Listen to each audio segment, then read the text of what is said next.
Hey, what's up everybody? I'm standing on the corner of Wenxinlu and Gongyilu. This road going that way is Wenxinlu, and this road coming this way is Gongyilu. Oh my god, it's my friend Ryan Barber. I'm gonna have to turn you off now. Alright, so I'm actually gonna include that where it's a small world. My friend Ryan just rode up on me as I was doing this. So anyway, Wenxin and Gongyi, on the corner of it. And I'm going to cut it in a minute, but first I want to tell you kind of about what's going on. So this gives you a vague idea of how much traffic there's going to be here, just in general. So I don't know, maybe at each light there's 5 to 10 cars per lane.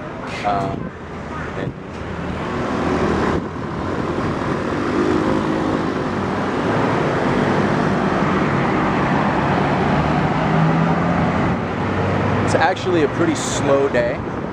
Because I'm sure most people know that the drill is coming and most of them want to be off the road anyway. So this is going to go down in about 5 minutes, and I'll start the camera up again as soon as the sirens start wailing and cops start telling people to get off the road. I'm kind of surprised right now because I don't see any cops on this intersection.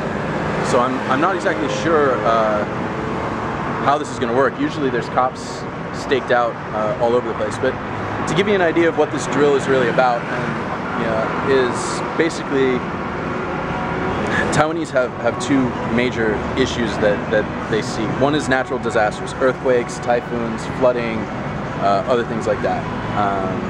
Even potentially volcanic eruption, though to my knowledge, there's no active volcanoes on this island.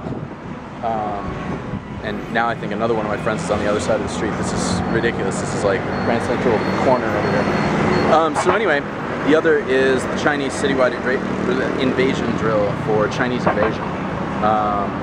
And basically that's if China launches missiles and stuff like that, they need to quickly get these roads cleared for emergency vehicles, for military vehicles and stuff like that. So that's what should be happening here in around 3 minutes.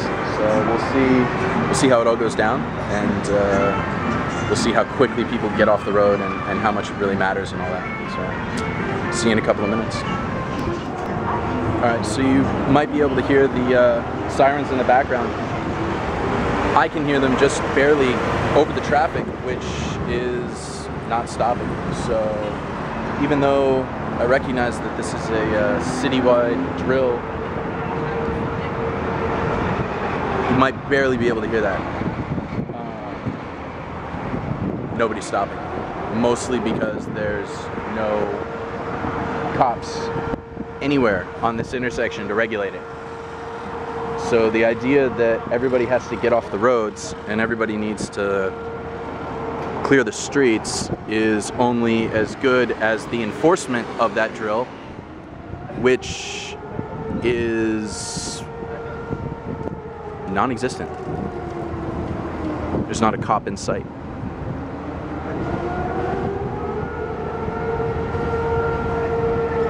And watch, sirens are going and everybody's just gonna go.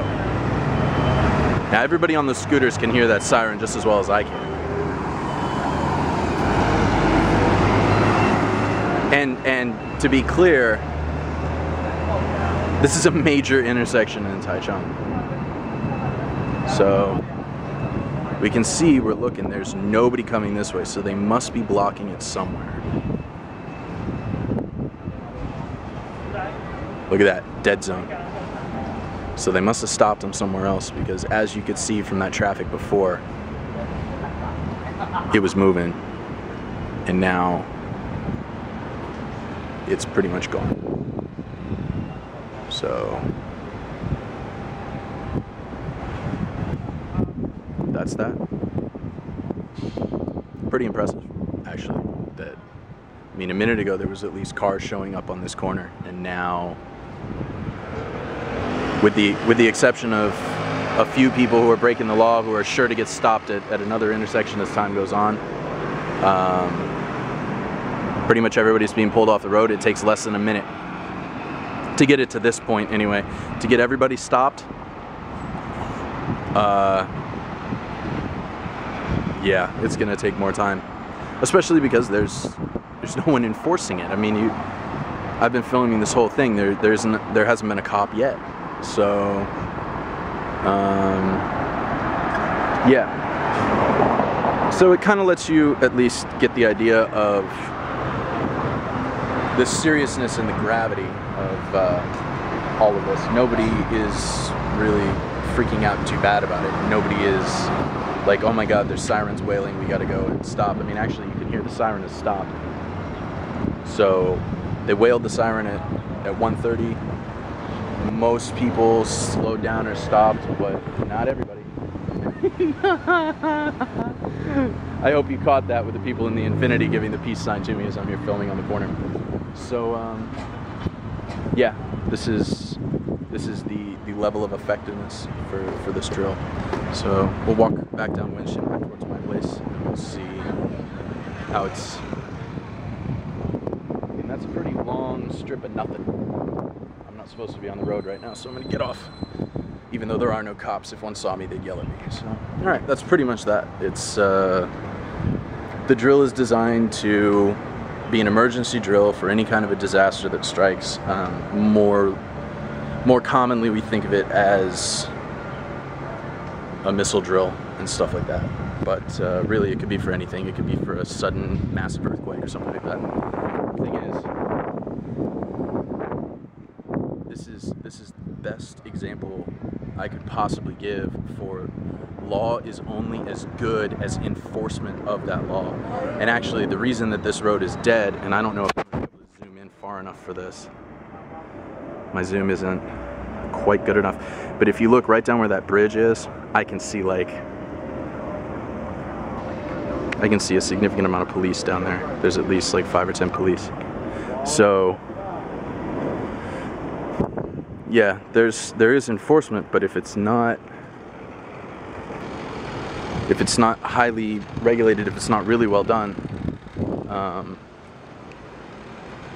you know, it's sort of half-assed, which for me, I wouldn't say it speaks volumes, but it does sort of give you an impression of just how seriously, even though the media is always pumping about China and always, oh, they're pointing missiles at us and it's so scary, and they're always hyping the fear here.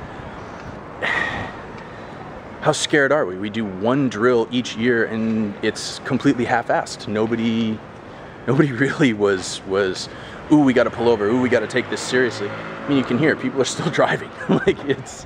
So that at least gives you an impression of that. It'll at least tell you, yeah, this is what it's like. So even though a lot of people will talk about the fear of Chinese invasion and talk about the fear and of them pointing missiles at us all the time and always ready to strike, this is the reality. The reality is we're afraid when it's convenient, and when it's inconvenient to actually practice and do anything about it, then we're not going to do it because it's inconvenient for us.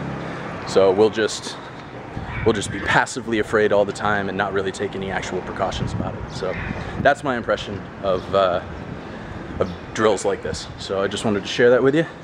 Thank you very much for watching as always. Hope to see you again soon.